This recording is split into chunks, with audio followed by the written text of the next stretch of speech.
The definition and purpose of critical thinking.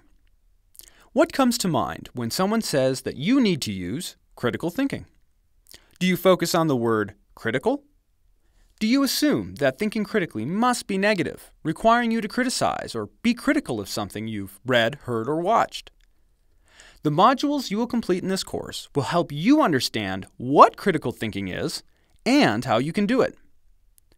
As we go through this module, you will learn that thinking critically should not be assumed to be synonymous with criticizing.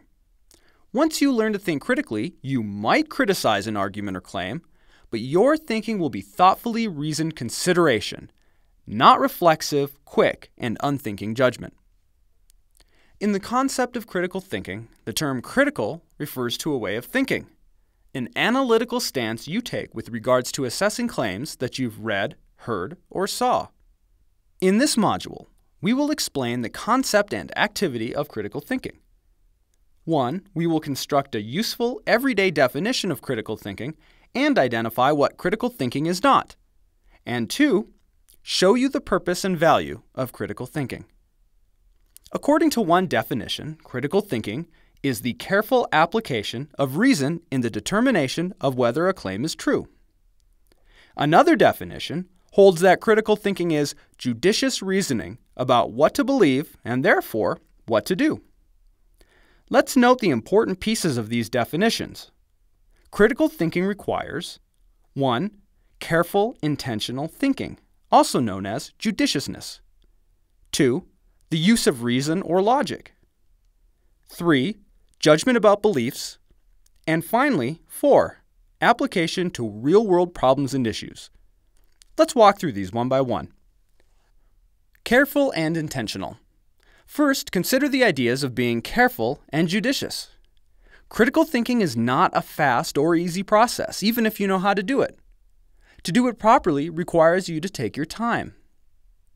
Being careful and judicious require you to be purposeful and deliberate in your evaluation. It also requires you to be thorough. To think critically, you have to focus on the issue at hand, taking in all its complexity, breadth, and depth. Critical thinking is not passive. The goal of critical thinking is not simply to decide whether to accept or reject an argument, to register a yay or nay vote. In critical thinking, the goal is to fully evaluate all parts of a claim that someone has made, to assess each of its parts as well as the whole. Certainly, there are relatively easy black and white cases. For example, consider the claim that was made in the day of Columbus, when people said, ships sailing east from Europe will eventually fall into space because the Earth is flat. You don't need to be an expert in critical thinking to see this as an example of an argument that's pretty easy to reject in total, assuming you know the Earth is not flat. However, much more often, we are asked to think critically about more complex, challenging claims or arguments that contain much more gray than they do black or white. So in such cases, it's much harder to say, I agree, or I disagree. Critical thinking is the logical process that you go through to determine whether you agree or not. Critical thinking allows you to explain why you disagree, what parts of the claim or argument you find wrong or troubling, and even what argument you might make in its place. As we proceed in learning about critical thinking, you'll find that by offering alternatives to the argument, you and others involved strengthen and clarify views and positions.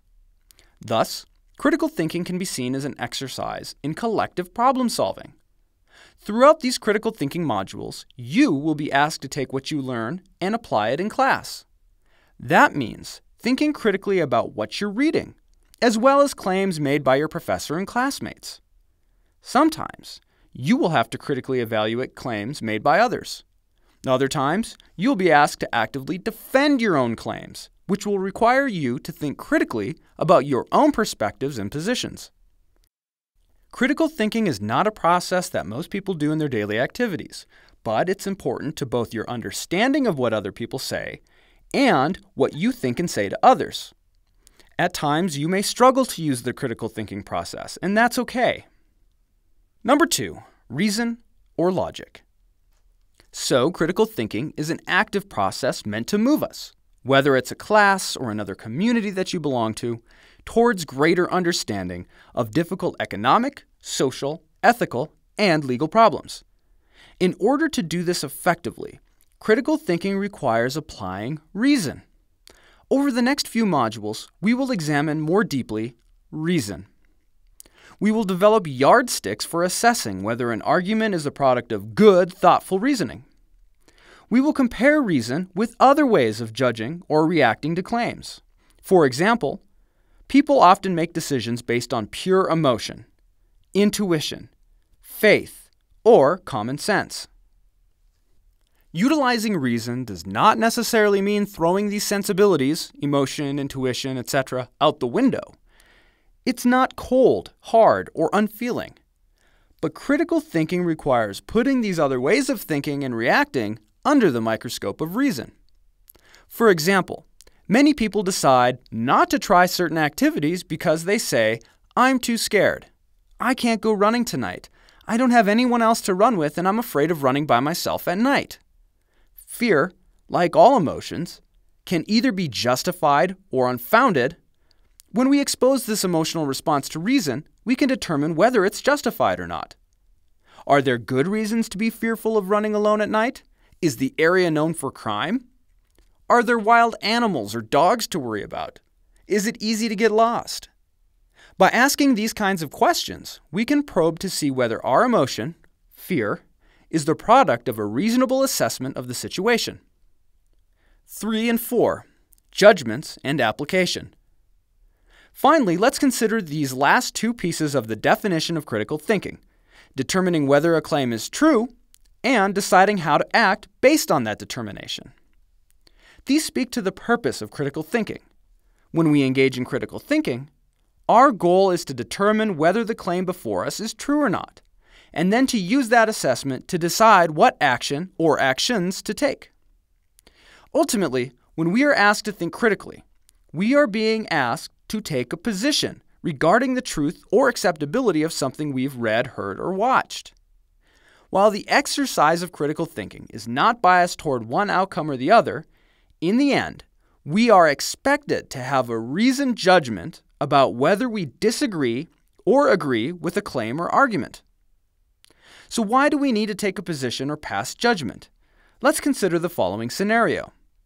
One of your classes requires students to complete a group project worth 50% of their final grade. You're put into a group with 4 other students.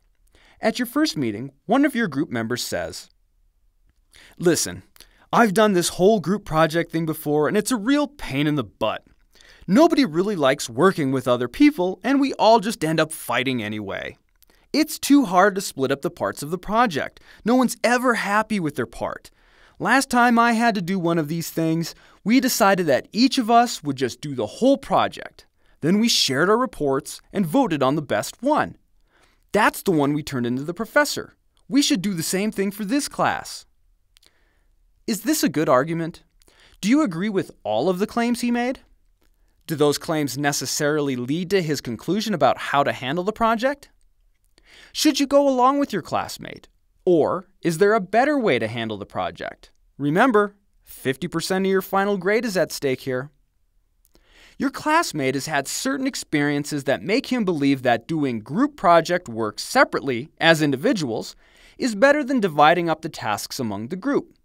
If you simply accept his belief without question, without thinking about it critically, you may come to share his belief simply as an inherited opinion. An inherited opinion means that you believe completing group projects this way is better because someone else told you it was better. Now, many of us hold inherited opinions on a lot of topics. Frequently, our political, moral, and ethical beliefs have been handed down to us by our families or communities. How many of us could actually provide evidence or reasons for those beliefs if asked to do so? But we are often required to do just that. We live in a diverse, complicated world in which people hold widely different views on many topics. Individuals, communities, businesses, and governments need to decide what to do on many issues that are the subject of strong disagreements. Critical thinking will help us both offer reasons for our own positions on what action should be taken and effectively evaluate the reasons offered by others. To see how important critical thinking can be, consider this scenario. You are working as a marketing assistant for a marketing company. You've been in that position for a few years and you're looking to catch the attention of your supervisor.